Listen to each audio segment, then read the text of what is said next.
Jumpa lagi di channel K3, Koki Keluarga Kita.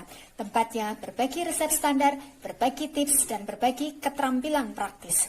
Sekarang memasak jadi lebih mudah karena sudah ada lebih dari 300 resep standar di channel ini. Mau bikin apa hari ini? Tinggal cari resepnya, lalu ikuti langkah-langkahnya. Dengan resep standar, maka siapa saja bisa membuat masakan sehari-hari, camilan, makanan tradisional, ataupun minuman yang segar.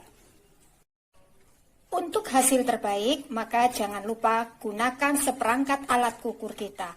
Yang pertama, timbangan, yang kedua, gelas ukur, dan yang ketiga, sendok ukur. Kali ini, saya ingin membagikan resep standar cara membuat kue bawang yang rasanya pedas, gurih, renyah, garing, sampai ke dalam. Bagaimana cara membuatnya supaya nanti hasilnya tetap utuh, tidak patah saat kita goreng? Simak tutorialnya. Bahannya 300 gram tepung terigu protein sedang, saya menggunakan merek ini, bisa juga menggunakan merek lain. 50 gram tepung tapioka atau tepung kanji, saya menggunakan merek ini, bisa juga menggunakan merek lain. 25 gram daun seledri, jadi ini kita menggunakan daunnya saja ya. 1 butir telur ayam ukuran sedang, kurang lebih beratnya 60 hingga 65 gram.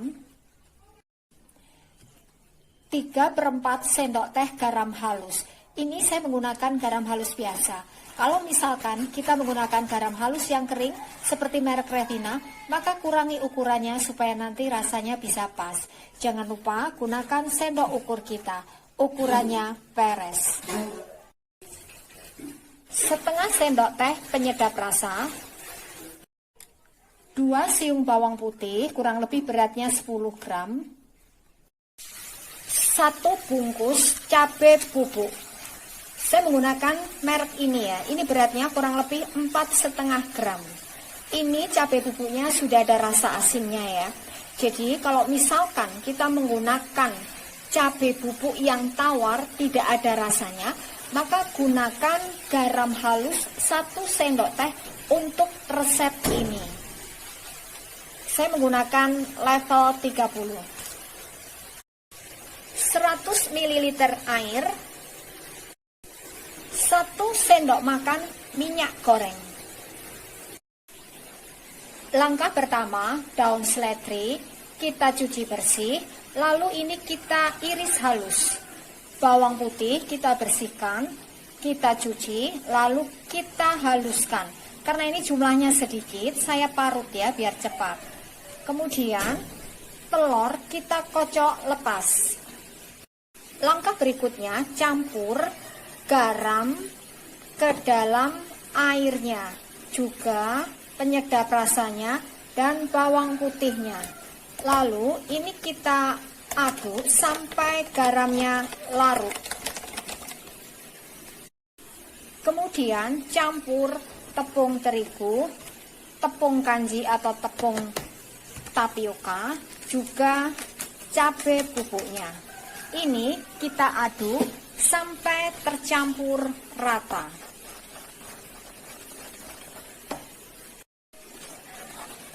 Pastikan kedua macam tepung ini tercampur rata ya, biar nanti hasilnya bisa bagus. Kemudian setelah tercampur rata, masukkan seledrinya.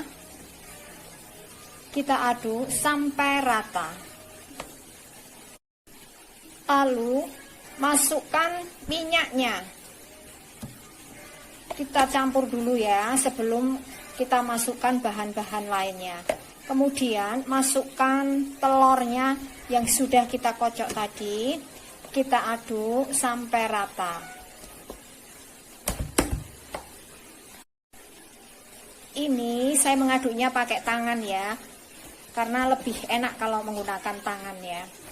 Kemudian setelah tercampur rata dan berbutir-butir seperti ini, baru kita masukkan airnya yang sudah kita campur dengan bawang putih, garam, dan penyedap rasanya. Lalu ini kita aduk sampai membentuk gumpalan yang menyatu. pastikan adonannya ini bisa menggumpal, bisa menyatu. Kebetulan tepung terigu yang saya gunakan ini membutuhkan lebih banyak air ya. Jadi kurang kalau menggunakan 100 ml. Ini bisa kita tambahkan kurang lebih 1 sendok makan ya. Jangan terlalu banyak. Jadi ini nanti karakter adonannya ini memang agak keras. Jadi jangan sekali-kali terpancing untuk menambahkan air banyak. Karena nanti akan membuat adonannya jadi lembik, saat digiling menjadi lebih lembik lagi, sehingga bisa menyulitkan kita saat kita goreng. Ini tadi cukup saya tambahkan 1 sendok makan air, sudah bisa menyatu atau menggumpal seperti ini. Kemudian setelah menggumpal seperti ini, menyatu, kita diamkan kurang lebih 30 menit. Setelah kita diamkan kurang lebih 15 hingga 30 menit, maka ini siap kita giling ya. Ini kalau kita pegang sudah terasa agak lunak dibanding dengan adonan awal tadi yang agak keras ya. Untuk menggiling adonan ini bisa kita menggunakan gilingan biasa ya, seperti ini, atau bisa juga menggunakan gilingan mie seperti ini. Punya saya ini angka 1 menunjukkan paling tebal. Semakin besar angkanya, semakin tipis adonannya. Adonan sebaiknya kita bagi menjadi beberapa bagian ya, supaya kita tidak terlalu berat saat kita giling. Kalau kita menggunakan gilingan mie seperti ini, maka pertama-tama adonan ini kita giling dengan menggunakan nomor 1 sebanyak 3 hingga 5 kali supaya adonannya ini bisa betul-betul halus ya. Sesekali bisa kita taburi dengan tepung terigu. Ini adonan yang sudah saya giling dengan menggunakan nomor 1 sebanyak 3 hingga 5 kali ya. Jadi adonannya sudah halus ya. Kemudian ini kita giling kembali. Langsung saya menggunakan nomor 3. Cukup sekali karena adonannya ini sudah halus. Kemudian kita giling untuk terakhir kalinya dengan menggunakan nomor 5. Cukup sekali saja. Ini hasilnya adonan yang sudah kita giling dengan menggunakan nomor 5. Adonannya setebal 1 mili. Kemudian ini kita potong-potong kurang lebih panjangnya 8 hingga 10 cm. Jangan terlalu panjang karena nanti gampang patah saat kita goreng. Langkah berikutnya kita potong selebar setengah senti. Saya menggunakan bagian ini ya. Jangan lupa kita taburi dulu dengan tepung terigu supaya nanti saat kita potong langsung terpisah satu sama lain. Nah, ini hasilnya yang sudah kita potong-potong selebar setengah senti ya. Siap untuk kita goreng. Langkah berikutnya, panaskan minyak secukupnya. Pastikan minyaknya nanti betul-betul panas, sehingga begitu adonannya masuk langsung bisa mengembang. Gunakan api cenderung sedang. Masukkan adonan secukupnya ya. Pastikan adonannya ini terendam minyak. Begitu adonannya masuk, lalu dengan hati-hati kita urai. Seperti ini ya. Setelah terurai, ini kita biarkan dulu sampai terlihat putih kokoh. Baru nanti boleh kita bolak-balik, sehingga nanti hasilnya tidak akan patah. Ini sudah terlihat kokoh ya, baru boleh kita bolak-balik sesekali ya.